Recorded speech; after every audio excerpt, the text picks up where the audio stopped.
Yep, you're reading that right. I'm the idiot who made a big mistake buying a sports card collection. And to explain what really happened, I have to start at the beginning. So about a month ago, I posted this video on YouTube talking about me buying out someone's sports card collection locally here in San Francisco.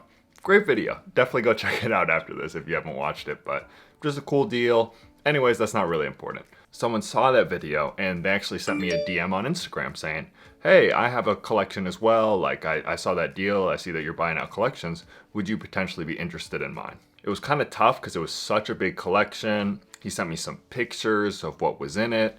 We FaceTimed and I kind of like did a little like spot check. I was like, okay, I'm not going to make you go through however many thousands, definitely at least thousands of cards in there. But I was like, let's, can you go through some of these boxes just so I have an idea of kind of what's in there. This was my second time ever buying out a full collection, so I'm definitely not a pro. But eventually, after a little bit of back and forth, we agreed on a deal. And before we go forward, I just want to be clear too. This guy was transparent. He was helpful. What ended up happening in the end was not his fault. It's not something he really did. So I just, I'm not going to show his name or location or anything too. But I just wanted that to be clear. But anyways, we agreed on the deal. It was going to be about $1,000 for him to ship that collection to me with fees and shipping and everything all told. So, and the guy lived in Hawaii, and I love Hawaii. It's my favorite place in the world. It's so beautiful. I think that got me really excited. I'm like, oh, it's going to be a cool video. Like, this is so sick. I get to fly to Hawaii for business, all this stuff. So I was like, you know what? I'm going to come and pick it up. So that's exactly what I did. Booked a flight to Hawaii, got to SFO bright and early, and headed out optimistic to make the biggest sports card deal of my life.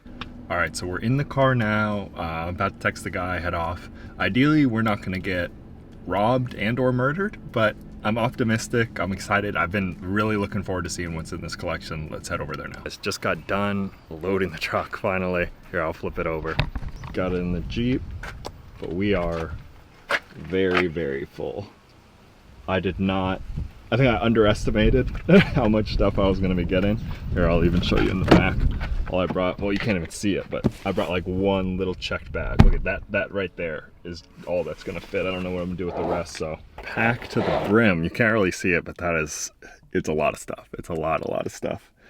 All right, hopefully I don't even know how I'm going to get this in the hotel. Let's see how we can do. So we did successfully get all the cards to the room. It took a whole luggage cart to do it, but we did make it happen. And even after all that, we still had a pretty optimistic Troy. In the room now, just checked in. I'm nervous and excited to I still haven't really properly looked through the cards. This is actually, I'm not good at this. This is terrible how much knowledge I have on what's actually in these boxes. We'll see. They're bringing them up right now. Let's see how we did. But real quick quick room tour. Nice and spacious. Not too bad. I had to change rooms, so the view isn't quite as breathtaking, but if you lean out a little bit, see right over there. Oh, look at that beautiful Hawaiian ocean. I'm torn between, I want to look at the cards. I really, really want to look at the cards, but also I'm here for like basically 24 hours, so I got to get to the beach at some point. Alrighty, it is in here, and now the real treasure hunting begins. Hopefully not too long. Like I said, I won't go to the beach, but I'll show you guys a little bit of what I find in here. Past Troy was in even brighter spirits after taking a little dip in the ocean, taking a nice scenic hike by the water, just loving life in Hawaii. Feeling like he was a pretty big baller making deals in Hawaii, but once I got back to the room and started explaining my brilliant analysis, that's when things started to go wrong. So my thinking was, this collection does not have a ton of huge slabs, but there was at least a few where I knew I could limit the damage worst case. Like I could get back to close to the number I spent fairly quickly. There's a couple of them like this. What is it? John Morant Contenders Red Wave Auto. That's pretty nice. Curry Prestige PSA 10. And then this Kobe. I don't know a lot about this. Apparitions Refractor. I gotta interject here. I obviously did not know a lot about that card, and that's what ended up kind of screwing me over in the end, but I'll explain that fully later. A 9 did pretty high. This is an 8. It's an interesting, once again, this is not that video, but if the collection was all stuff like this, the Tatum PSA 10, and it is, there's a good amount of this stuff in there. Giannis, rookie PSA 9. Luka status PSA 10, where I know exactly what I can get and it's easy. I could even just send this to auction if I want and I'll get basically like max value for it. It's easy to move, but that's not the majority of the collection. There's some good stuff in there, like even going through right now, like just in this little box. This is most of the nicer stuff. You know, like this Dwayne Wade auto from 2012. This is actually a pretty good card. You know, just stuff I had no idea, like David Robinson auto. Oh, this is National Treasures. Rick Barry National Treasures auto. So there's good stuff in here. I don't know how I'm gonna do. This is gonna be really interesting. I need to like, but you know, still in that moment, I thought I was all good. I was a little stressed because I was going through it and like I just, you know, handed over this huge amount of money and I was just like, oh, is it all here? Can we make it happen? But really, honestly, I wasn't as worried about the money at that point. I was trying to find some malasadas. I was trying to get some food before I left. And then also just packing up everything. I went to TJ Maxx. Like I was waiting outside TJ Maxx literally for them to open to get more luggage to hopefully get all this stuff home. Alrighty, box number 1. I forgot he said some of these had more expensive cards. I'm gonna take a look and see what I can find. It's interesting. Some of this stuff might have to be cut. Like PJ Washington Opticalo may not be coming home with me, you know. I mean, that's not even, there's some like, or like Devin Vassell Orange Laser. I just don't even know if I have enough time to properly like cull through this and decide like not to bring stuff home because I don't want to make a mistake. Okay, here's another good sign. Jalen Brunson out of 5, just chilling, you know. Once again, this isn't going to be a huge card. It's maybe like 15 bucks, but there's so much in here that if I can keep finding $15 cards, it's going to be really good. Real quick though, this video is sponsored by Veriswap, the easiest, safest way to trade cards online. I just uploaded a ton of new inventory. Definitely check out what I got using my link in the description down below. Hopefully we can make some trades on there. Boom, it only takes a couple, and I think we found one. I think we found one to end on. Comps at 191, 710 and a 10, so, and that was just in that box. So I think I'm gonna take a break and go to the pool now, but things are looking up. If it's anything like that, we're gonna be in good shape, boys. I think I'm officially done packing, and this was an absolute nightmare. It was so much stuff. This is my bag, stuffed to the brim. This is my check bag, again, pretty much stuffed to the brim. I got 2 large flat rate boxes I gotta mail. I went and bought new luggage to get more of that stuff to the brim. And it's just a mishmash, and I didn't even think there was a way I was gonna make it work, but thankfully I think we did. And now we're back in SF, and this beautiful place is where I properly realized my mistake. So I got home and I started going through the collection. You know, there's some good stuff in here. There's LaMelo Ball rookies, we got some Trae Young, Brady, Kobe, nothing that's mostly like the vast majority of the slabs were under $100. There were some nicer ones in there. I mean, here's this Curry rookie. That's a pretty nice one.